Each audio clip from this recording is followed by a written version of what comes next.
بسم الله الرحمن الرحیم وبالآخرة هم یوقنون.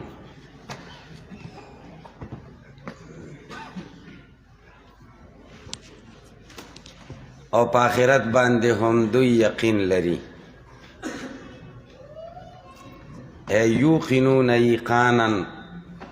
زال معه ما كانوا علیه. علامہ بیضاوی رحمہ اللہ اولئک علی هدی من ربهم و اولئک هم المفلحون. د دې ځاینا یو پنځه مباحث بیانوي. اول بحث د ایقان بالآخرت مطلب سره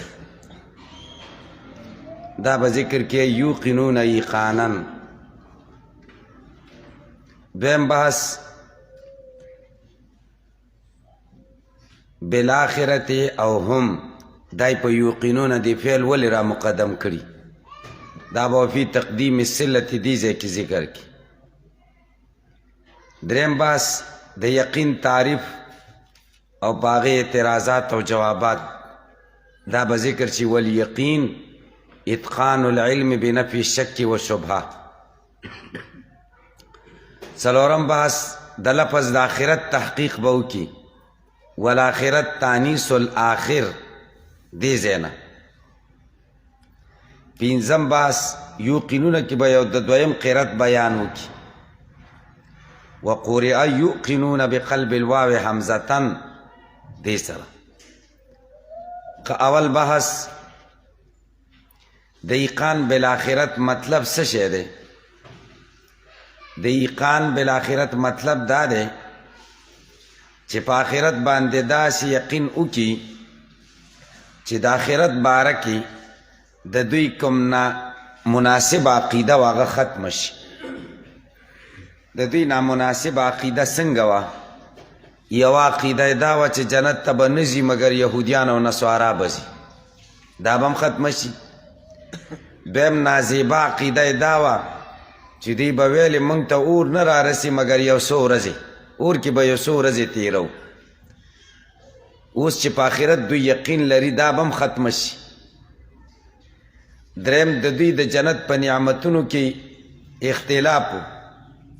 چې دا د دنیا د نعمتونو د جنس نه دي او که بل څه شی دي. دا به هم ختمه شي چې دنیا بیل عالم دی او آخرت بیل عالم دی. د دې خپل نعم دي او د هغې خپل نعم دي. څلورم د دې په دې کې اختلاف و چې د جنت نعم دایمي دی او که انقطاع پکې راځي. د بعضو رایه دا وه چې دایمي دی او د بعضو رایه دا وه چې انقطاع پکې راځي.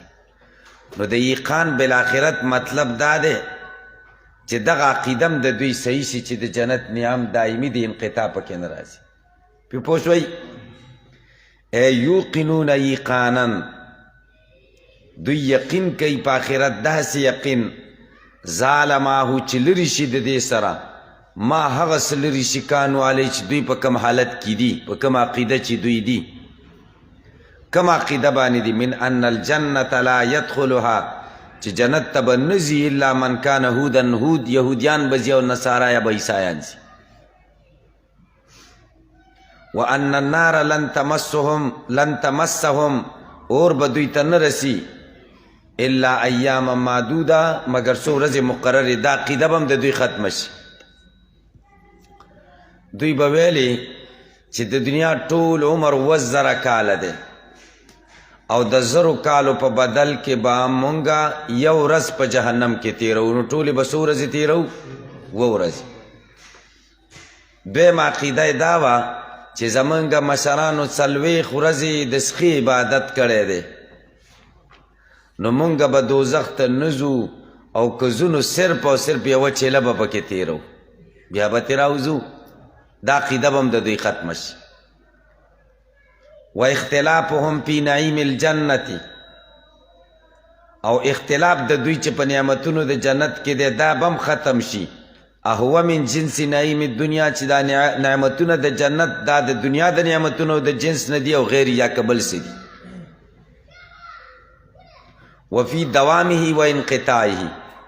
او د دوی اختلاف چې په دوام او انقطاع کې دی د نعمتونو د جنتونو، دا به هم ختم شي، د دې به قایل شي چې دوام دی پکې، انقطاع پکې نشته.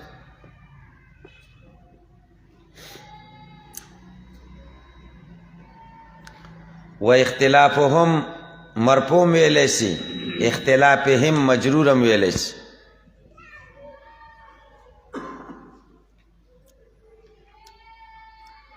چې مرفوع شي نو عطب بشي په ماکانو فاعل و د زاله، نو اختلافهم بم فاعل شي د زاله، معنا به داسې شي لرې بشي د دې سره هغه عقیده چې دوی و په هغې باندې چې جنت ته به یهود یا نصارا ځي، او زایل بشي د دوی اختلاف د دوی په نعمتونو د جنت کې، دا به هم زایل شي. که مجرور شي اختلافهم، دا به عطف شي په ان الجنت مجرور دی د من په داخل شوی، نو بیا به داسې شي زال معه لرې به شي ما هغه څه کانو علی چې دوی په هغې باندې دي، من اختلافهم فی نعیم الجنت، چې هغه اختلاف د دوی دی په نعمتونو د جنت کې، دا به ختم شي. وفي تقدیم صلت، دا دویم بحث دی. صله یعنی بالآخرتی، او هم دای په یوقنون ولی را مقدم که، دا خو بالآخرتی خو معمول دی، معمول خو د عامل نه وروسته یې دلته ولی را مخکې که.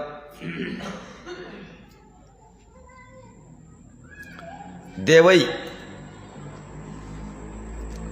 اول خو یې داسې کار وکړو چې صله چې بالآخرتی دای په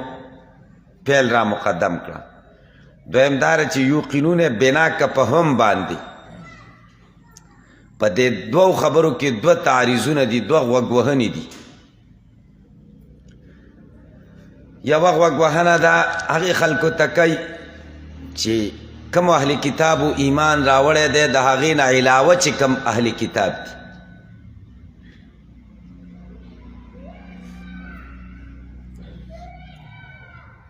چې په آخرت باندې صرف په آخرت باندې هم دوی یقین لري، نو په هغه نورو باندې به رد شي، تعریض بشي چې کم د آسماني دین د تورات او د انجیل قایل دي، په هغې ایمان دی، خو په نبی کریم صلی الله علیه وسلم ایمان نه دی راوړی. هغې ته به وایي چې په آخرت خو صرف همدقه خلک ایمان راوړي چې چا په قرآن ایمان راوړی دی، تاسو نه، تاسو خو په ایمان نه لرئ. یو دویم دا دی چې هغوی باندې به دا غوږ وهنه شي چې ستاسو د آخرت په شان کې چې څنګه عقیده ده دا د واقع مطابق نه ده. د آخرت عقیده دقه ده چې د دې خلکو ده چې کومو تاسو کې ایمان راوړ، ستاسو چې د آخرت باره کې کوم عقیده ده دا ټیک نه ده واقع مطابق. دوه تعریضونه باندې پوه شوئ. ګورئ وفي تقدیم صلتې، او په تقدیم د صلې کې، د صلې نه دلته صله د موصول نه ده مراد، صلې نه معمول د پیل مراد دی، معمول د پیل سره نښتی نو ځکه ورته صله وایي. او په تقدیم د صلې کې چې بالآخرتې دی، او بنا د یوقنونه په هم تعریض هم بمن عداهم، غوږ وهنه ده اوله په هغه چا چې د دې اهل چې ما سوا دي د دوی نه من اهل کتاب، د نورو اهل کتابونه چې چا په قرآن ایمان نه دی راوړی، چې تاسو په آخرت ایمان نه لري او دوی لري. دویم تعریض وبأن اعتقادهم،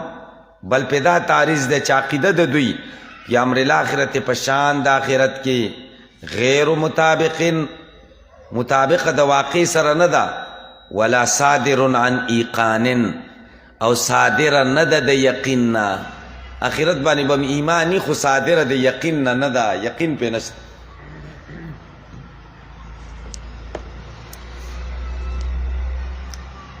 مفتی شفیع رحمه الله معرف القرآن کې ډېره ښایسته خبره ذکر کړې.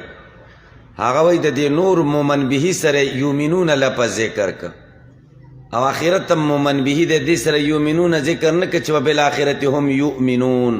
بلکې یوقنونی ذکر که. یقین اعلی مرتبه ده د تصدیق، دې ته اشاره وکړه چې په دې نورو کې صرف نفس تصدیق هم کافي دی،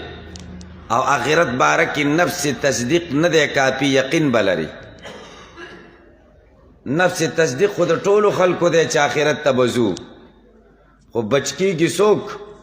د آخرت دپاره تیاری څوک کوي چې آخرت یقیني او د آخرت یقین داسې انقلابي عقیده ده چې معاشره ورسره سمیږي بیا نه حکومت ته ضرورت شته نه پولیس ته ضرورت شته نه جزا او سزا ته ضرورت شته چې د چا د آخرت یقین پیدا شي ټول خلق سم شو بیا جرایم نه کیږي نو بیا د حکومت فیصلو ته څه ضرورت شي تاسې پرې پوه شوئ بالآخرت هم یوقنون ځکه یقین ذکر کړه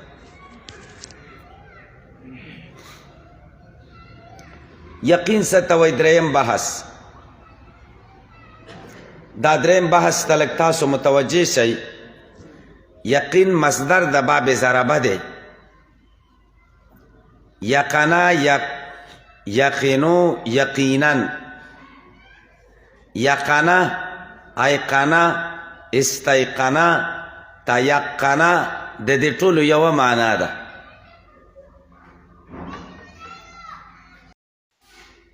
یقین اصطلاح کې څه ته وایي اتقان العلم بنفي الشك والشبهة عنه نظرا واستدلالا علم مضبوطول په نفي د شک او شبهې سره چې شک او شبه ختم شي د هغې علم نه او دا شک او شبه په طریقې د نظر سره ختم شي یا په طریقې د استدلال سره ختم شي په طریقې د نظر سره ختم شي ترتب د امور معلومه وشي په هغې سړی مجهول ته ورسي او یا د استدلال لاره خپله کړي پوه شوئ دویم تعریف هو العلم الذي لا يحتمل النقیض یقین هغه علم دی چې هغې کې د نقیض احتمال نه وي ستا علم دی چې زید راغلی دی دې ته یقین وایي د نقیض احتمال دې مزره کې نشته چې شاید چې نه راغلی دا احتمال د ذهن کې نشته دې ته یقین وایي او چې زید به راغلی او که به نه راغلی ستا پکې تردد نو دا یقین نشو دا شک د یقین اطلاق په علم د الله تعالی کیږي که نه کیږي د الله علم ته یقین ویل کیږي که نه ویل کیږي دا کم دوه تعریفونه چې مونږ د یقین وکړو د دې دواړو تعریفونو په بنیاد د یقین تعریف د الله تعالی په علم نه کیږي ولی اول تعریف په بنیاد ځکه نه کیږي چې اول تعریف کې نظر او استدلال ذکر شو اتقان العلم بنفي الشك والشبهة عنه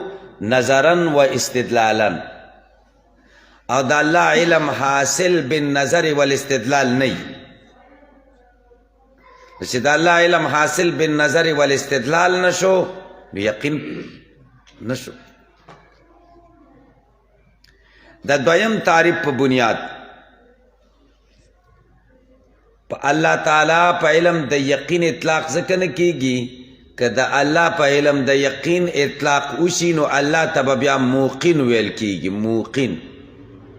او تاسو کتابونو کې ویلی دي چې اسما د الله تعالی توقیفي دي معنا دا ده چې موقوف علی السماع من الشاری دي پې پوه شئ موقوف علی السماع من الشاری دي او د شارع نه چې د خدای څومره نومونه ثابت دي په هغې کې موقن نشته نو د دویم تعریف په بنیاد هم د یقین اطلاق په علم د باري نه کیږي تاسو په دې پوه شئ دویم علامه بیضاوي و تفریق کوي هغه دا ده چې په علوم بدیهیو باندې هم د یقین اطلاق نه کیږي پې پوه شئ په علوم بدیهیو د یقین اطلاق نه کیږي لیکن د قاضي صاحب په دویم تعریف اعتراض دی چې بدیهیات د یقین د تعریف نه خارج کول دا د حکماو د نظریې خلاف هم دي او په خپله د قاضي صاحب د نظریې خلاف هم دي د حکماو د تصریحاتو خلاف ځکه دي چې حکما وی الضروریات من اجل الیقینیات و اقواها الضروریات بدیهیات من اجل الیقینیات د لویو یقینیاتو نه دي واقواها او د قوي یقینیاتو نه دي نو حکماو بدیهیاتو ته یقینیات ویلې که نه پې پوه شئ او دی وایي بدیهیات یقینیات نه دي یقین کې نه دي داخل دویم د قاضي صاحب د تصریح خلاف هم دي قاضي صاحب هم بل ځای کې د دې قایله دی چې بدیهیات دا یقین کې داخل دي کم ځای کې ویلي سورة التکاثر تفسیر کې وایي فإن علم المشاهدة أعلى مراتب اليقين فإن علم المشاهدة أعلى مراتب اليقين علم مشاهبه د یقین په مرتبو کې د ټولو نه اعلی مرتبه ده او علم المشاهده دا بدیهیات بدیهیاتو ته هلته یقین ویلي او دلته دې ځای کې وایي چې بدیهیات د یقین نه خارج شو دلته څه وایي ولذالک د دې وجې نه چې د نظر او استدلال ټکی په یقین په تعریف کې راغی لا یوصف به علم الباری د الله تعالی علم په یقین نه موصوفیږي ولا العلوم الضروریه او علوم بدیهیه هم په یقین باندې نه موصوفیږي یقین اطلاق پې نه کېږي تاسو په پوه شئ په اعتراض باندې علامه بیضاوي چې کوم اعتراض اوس ستاسو سر پې خلاص شو چې دلته دی څه وایي په علوم بدیهیه د یقین اطلاق نه کېږي نو دا د حکماو د تصریح خلاف هم د خپله د قاضي صاحب د نظریې خلاف هم ده حکماو هم بدیهیاتو ته یقینیات ویلی دي او په خپله قاضي صاحب هم په صورت التکاثر کې بدیهیاتو ته یقین ویلی دی د قاضي صاحب د طرفه به تاسو جواب وکئ اخراج د بدیهیاتو قاضي صاحب کړی دی په نظر سره تعریف اول ته په پوه نسته اخراج د بدیهیاتو د یقین نه کړی دی په نظر سره تعریف اول ته چې نظرن و استدلالن ټکی دی پټ او حکماو او قاضي صاحب چې بدیهیات په یقین کې داخل کړي دي بالنظر الی التعریف ثانی تعریف ثانی دی کړي کتلی دي د یقین تعریف ثانی څه شی دی لا یحتمل النقیض هغه علم دی چې د نقیض احتمال پکې نشته نو په بدیهیاتو کې د نقیض احتمال نشته نو بدیهیات په یقین کې داخل شو په پوه شوئ نو جهت بدل شو نو تعارض په کلام کې رانه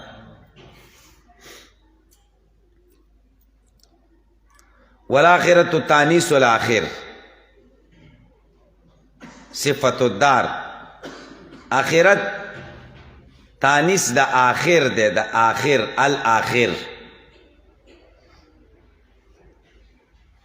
او دا آخرت صفت د دار دی و بالآخرت څه معنا ده و بالدار الاخرت دلیل څه دی بدلیل قولی تعالی تلک الدار الاخره نجعلها للذین لا یریدون علوا فی الارض ولا فساد ولا عاقبة نو ګورئ قرآن کې هلته د آخرت نه مخکې دار ذکر سے موصوف کنه دلته موصوف دار شته دې پوه شوئ فغلبت آخرت هر رستنی شي ته وایي بیا پکې غلبه وشوه غلبه پیژنئ غلبه پیژنئ غلبه څه ته وایي تخصیص اللفظ ببعض ما وضع له غلبه څه ته وایي تخصیص اللفظ ببعض ما وضع له خاص کول د لفظ دی د بعضې هغه څه دپاره چې د څه دپاره وضع شوی یو لفظ د ډېرو څیزونو دپاره وضع شوی په هغه ډېرو څیزونو کې د یو څیز دپاره ته خاص کې دې ته غلبه وایي غلبه مو پېژندله غلبه په اسماو کې هم راتلی شي په صفاتو کې هم راتلی شي او په معنیو مصدریو کې هم راتلی شي غلبه په اسماو کې راتلی شي لکه البیت بیت څه شی دی اسم لکل ما یبات فیه کوم ځای کې چې شپه تېرېږي هغې ته څه وایي هر ځي ته دا دنیا کې لکونه ځایونه دي داسې کروړونه چې شپه پکې تېرېږي بیا غلبه وشوه خاص شه د څه پورې د بعضې ماوزیلو پورې چې بیت الله دی بیت چې اوس مطلق ذکر چې چېرته مراد دی بیت الله وایي جعلنا البیته هلته بیت الله نه دی البیت دی کړه البیت نه چې مراد دی بیت الله دې ته وایي غلبه په الاسما غلبه په صفات هم راتلی شي لکه رحمان چاته وایي ډېر رحم والا ته چې ډېر رحم کوي ډېر رحم والا ډېر خلک دي ډېر رحم شفقت کوي که نه چې مبالغ په رحمت کی بیا خاص شو د ذات د باری تعالی دپاره غلبتن اسم بالغلبه دی پې پوه شئ الرحمن علم القرآن نو د رحمان نه څوک مراد الله دپاره خاص شو تخصیص په څه سره راغی بالغلبه دا غلبه په صفات شو غلبه په المعنى المصدري راتلی شي لکه لفظ د خوت څه ته وایي وزه دی د شروع پیل دپاره چې هر څنګه پیلي او د هغې شروع وکړي نو دې ته خوز وایي بیا خاص چې د چا دپاره خوز پیل باطل دپاره کنا نخوض مع الخائضین پې پوه شوئ نو ګورئ د شروع بالباطل دپاره وزه شو نو دا غلبه په المعانی المصدري راغله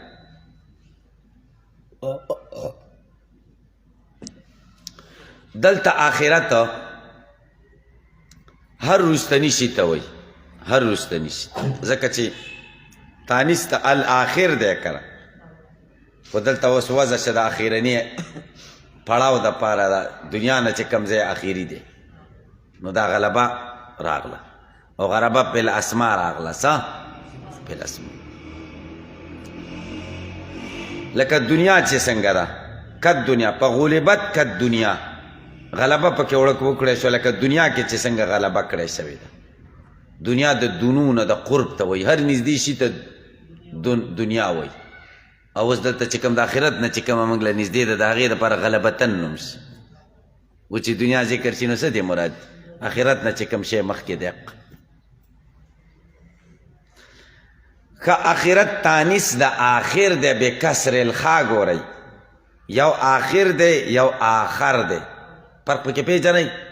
آخر صیغه د اسم فاعل ده د آخره یأخرونه پې پوه شئ په معنا د تأخر تأخره یتأخرو سره او آخر په معنا د متأخر سره نو آخر صیغه د اسم فاعل شو او آخر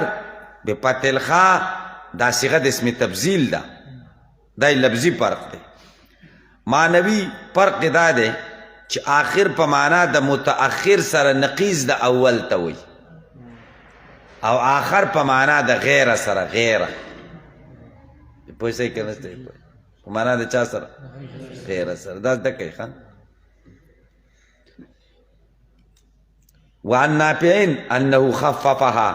د نافع نه روایت ده چې هغه تخفیف په بالآخرتې کې کړی بحسب الحمزه حمزه ته حذف کړې ده والقاء حرکت علی اللام د حمزه د حرکت په لام اچولې ده څنګه ویلې دي وبالآخرتی وبالآخرتی په پوه شئ بالآخرت نه حمزه لرې کا وبالآخرتی وقرئ یوقنون دا پنځم بحث دی په یوقنون کې دویم قرات یوقنون کې وایي دویم قرات هم شته څنګه دی پکې دویم قرات یوقنون په دې واو په بدل کې حمزه راوړه واو په بدل کې حمزه راځي که نه کله پې راځي چې په دې واو به زمی لکه وجوه وقتت هلته واو باندې حمزه په دواړو ځایونو کې نو اقتت او وجوه ویلی شي دلته سوال دی چې په یوقنونه په دې واو خو حمزه نشته دا زما نشته دا دې په حمزې ولې بدل کړه جواب دا چې په ده زما نشته نو په ما قبل خو شته که نو دا د ما قبل زمان داسې شوه لکه په ده چې زمی پوه شئ ګورئ وقرئ یوقنون بقلب الواو حمزتن ولې بضم ما قبلها ځکه چې ما قبل باندې زما ده اجراء لها مجرى المضمومه د وجې د جاری کېدلو د دینه مجرى المضمومه په ځای د مضمومي پوه شئ پی وجوه ووقته لکه په وجوه او وقته کې چې څنګه شوی دی ونظیره د دې نظیر دا شعر دی دې شعر کې اوس راغلی دی شعر دا شعر د جریر دی د خپلو بچو صفت کوي موسی او جاده دو صفتونه کوي چې زما بچو کې دوه کار دي، یو پکې سخا ده او بل پکې شهرت دی، مشهورم دي او سخیانم دي. تاسې پې پوه شئ. لحب الموقدان الی موسی وجعد اذا اضاءهما الوقود. قسم می دی د وجه زما محبت ته دغه دوو اور بلونکو سره چې زما محبت محبوب دی الی ماته، هغه څوک دی موسی او جعده. اذا اضاءهما الوقود چې کله زلولی دی دوی اور بلولو زلولی دی معنا مشهور کړي دي. نو الموقدان دې کې سخا ته اشاره ده چې اور بلئ میلمانۍ ډېري، او اذا اضاءهما الوقود چې دوی زلولی دی الوقود اور بلولو ښکاره کړي دي، نو دې کې شهرت ته اشاره. محل د استشهاد موقدان او موسی دی. موقدان او موسی کې موقدان او مؤسام ویلی شي،